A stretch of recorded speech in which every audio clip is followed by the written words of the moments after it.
জীবনে যদি কখনো সংসার ভাঙতে না চাও তাহলে কোনোদিনও নিজের প্রিয় মানুষটার উপরে অভিমান করো না।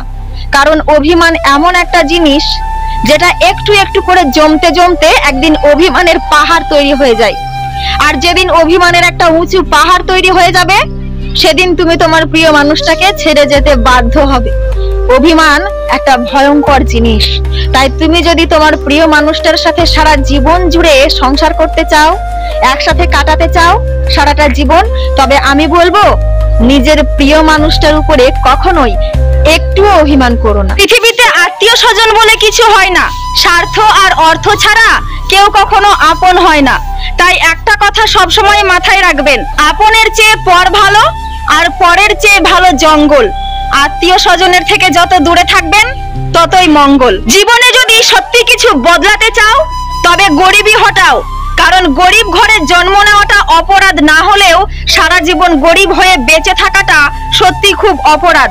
কারণ একমাত্র গরিব মানুষই জানে খিদে পেটে শুয়ে থাকাটা কতটা কষ্টের।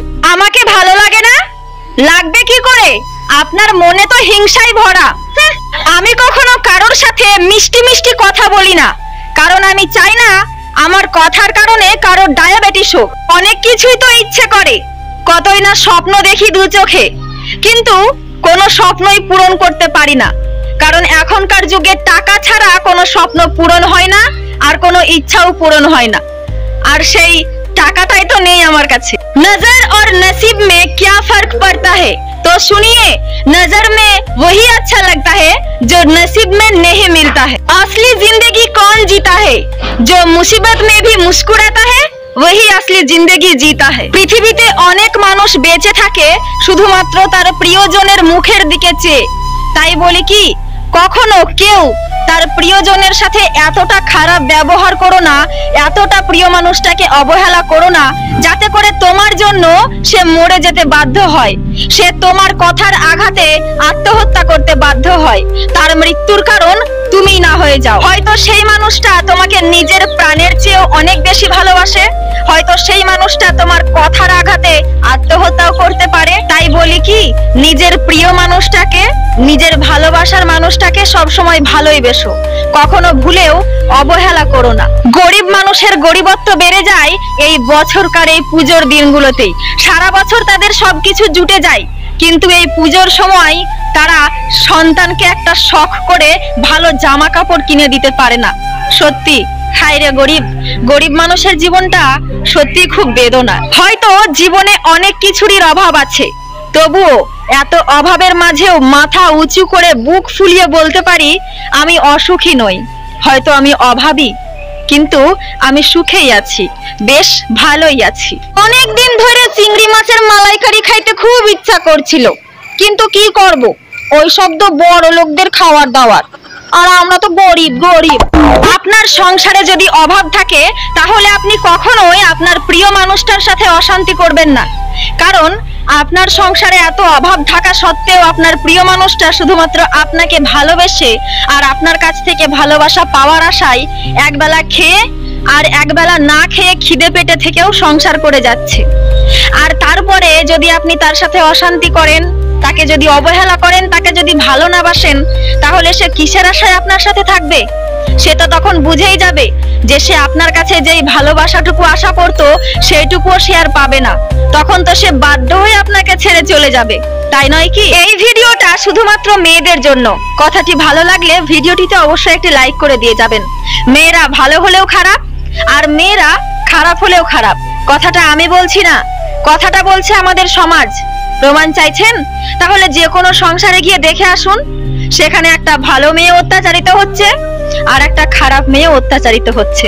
তাই তো বলি, মেয়েরা ভালো হলেও খারাপ, আবার খারাপ হলেও খারাপ। তুমি কি ভাবছো আত্মীয় স্বজনরা সবসময় আপন হয়? না রে ভাই, আত্মীয় স্বজনরা কখনোই আপন হয় না। ছোটখাটো বিষয়ে তারাই তোমার উপরে রাগ দেখাবে, আবার সামান্য কিছু হলে তারাই তোমার সাথে সম্পর্ক বিচ্ছেদ করে দিয়ে চলে যাবে। কিন্তু পাশের বাড়ির লোকজনের সাথে যতই ঝগড়া হোক, যতই ঝামেলা হোক, তাদেরকে একবার হাসি মুখে কথা বলে দেখো, তাদেরকে একটু সামান্য ইশারা করে দেখো, তারা হেসে তোমার সঙ্গে কথা বলবে, তোমার বিপদে ঝাঁপিয়ে পড়বে। তাই পাড়া প্রতিবেশীকে সবসময় আগে গুরুত্ব দেওয়া উচিত। আত্মীয় স্বজনকে মাথায় করে নাচা কখনোই উচিত নয়। কোনো আত্মীয় স্বজনের সাথে একদিন ঝগড়া করে দেখো, সেই একটা কথা তুলে তোমাকে বারবার খোঁটা দেবে, সারা জীবন খোঁটা দেবে। কিন্তু পাড়া প্রতিবেশীর সাথে যতই ঝগড়া হয়ে যাক, তারা কিন্তু সে সমস্ত কথা তুলে তোমাকে কোনোদিনও খোঁটা দেবে না। তবে হ্যাঁ, আত্মীয় স্বজনের সাথে ভাব রাখতে হয়, এটা যেমন ঠিক, তেমনি আত্মীয় স্বজনকে সবসময় মাথায় তুলে নাচতে হয় না, এটাও ঠিক। যে মেয়েটা 18-20 বছর ধরে তার বাপের বাড়িতে থাকাকালীন কেউ তার একটাও খুঁত ধরতে পারেনি, কেউ কোনোদিনও তার দিকে আঙুল তুলে বলতে পারেনি যে মেয়েটা খারাপ, অথচ বিয়ে হয়ে আসতে না আসতে শ্বশুর বাড়িতে 2 মাসের মধ্যে মানুষ তার দিকে আঙুল তুলে বলে সেই মেয়েটা খারাপ, সেই মেয়েটা কলঙ্কিত, সেই মেয়েটা নোংরা। বলছি হায়রে আমাদের সমাজ, যেই মেয়েটা খারাপ হবে সেই মেয়েটা প্রথম থেকেই খারাপ হবে, আর যে মেয়েটা ভালো হবে সেই মেয়েটা প্রথম থেকেই ভালো হবে। কারণ এই শিক্ষাটা আসে পরিবার থেকে, এটা হয় পারিবারিক শিক্ষা। একটা ভালো মেয়েকে বিয়ে করে নিজের সংসারে নিয়ে এসে তাকে খুঁচিয়ে খুঁচিয়ে তার বদনাম বের করতে লজ্জা লাগে না? পৃথিবীতে কিছু শাশুড়ি আছে যাদের কারণে ননদ বৌদির সুন্দর সম্পর্ক নষ্ট হয়ে যায়। বৌদি কখনো চায় না ননদের সাথে খারাপ ব্যবহার করতে, আর ননদও কখনো চায় না বৌদির সাথে খারাপ ব্যবহার করতে, কিন্তু শাশুড়ি মধ্যেখান থেকে ফোড়ন কেটে তাদের সম্পর্কটাকে একেবারে বিষিয়ে তোলে।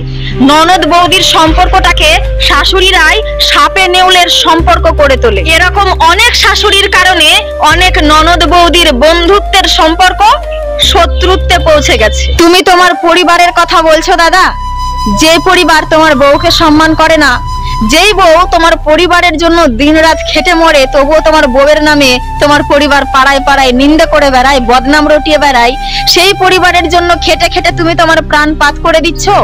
যেই পরিবার তোমার সন্তানকে শুধুমাত্র হা হা হু হু করে আদর দেখায়, কিন্তু ভেতর থেকে কেউ ভালোবাসে না, সেই পরিবারের জন্য তুমি এত কষ্ট করে সারা দিন রাত খাটছো। যেই পরিবার তুমি নিজের সন্তান হওয়া সত্ত্বেও তোমার বিপদে তোমার দিকে চোখ তুলেও তাকায় না পর্যন্ত, সেই পরিবারের বিপদে তুমি একেবারে হুমড়ি খেয়ে পড়ছো। বলছি ভাই, অন্তরের ভালোবাসাটা দেখো। পরিবার তোমাকে সত্যিকারের ভালোবাসে নাকি বউ বাচ্চা তোমাকে সত্যিকারের ভালোবাসে, সেটা আগে বিচার করে দেখো। তারপরে তুমি বুঝতে পারবে কে তোমাকে সত্যিকারের ভালোবাসে। যে তোমাকে সত্যিকারের ভালোবাসে তার জন্য প্রাণপাত করে দাও, তবে তুমি ভালোবাসাটা আরো পাবে।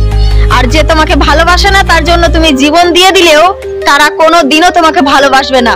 তারা ভালোবাসাটা একমাত্র মুখেই দেখাবে, কিন্তু তাদের অন্তরে তোমার জন্য ভালোবাসা একটুও নেই। সেটা একটু চোখ কান খোলা রেখে দেখলেই বুঝতে পারবে। দেখো বন্ধু, যেই পরিবার তোমাকে তোমার বউয়ের সাথে সুখে থাকতে দেখে তারা সুখী হতে পারে না, হিংসায় জ্বলে পুড়ে মরে যায়, সেই পরিবার কোনোদিনও তোমার ভালো চায় না। যেই পরিবার তোমার বিপদে তোমাকে সাহায্য না করে তাকিয়ে তাকিয়ে তোমার দুর্দশা দেখে, সেই পরিবার কখনোই তোমার ভালো চায় না। যেই পরিবারে তোমার সন্তান অসুস্থ থাকা সত্ত্বেও তোমার পরিবারের লোকজন বাইরে কোথাও বেড়াতে চলে যেতে পারে, সেই পরিবারের লোকজন কখনোই তোমার ভালো চাইতে পারে না। যেই পরিবার তোমার সুসময়ে তোমার মাথায় হাত বুলিয়ে তোমাকে নিংড়ে চুষে খেয়ে অন্যের মাথায় ঘি ঢালে, সেই পরিবার তোমার ভালো চাইতে পারে না। যেই পরিবার তোমার সামনে তোমাকে মিষ্টি মুখে কথা বলে আর বাইরে পাড়ায় লোকজনের সামনে গিয়ে তোমার নামে বদনাম করে, সেই পরিবার আর যাই হোক তোমার ভালো চাইতে পারে না। যেই পরিবারের লোকজন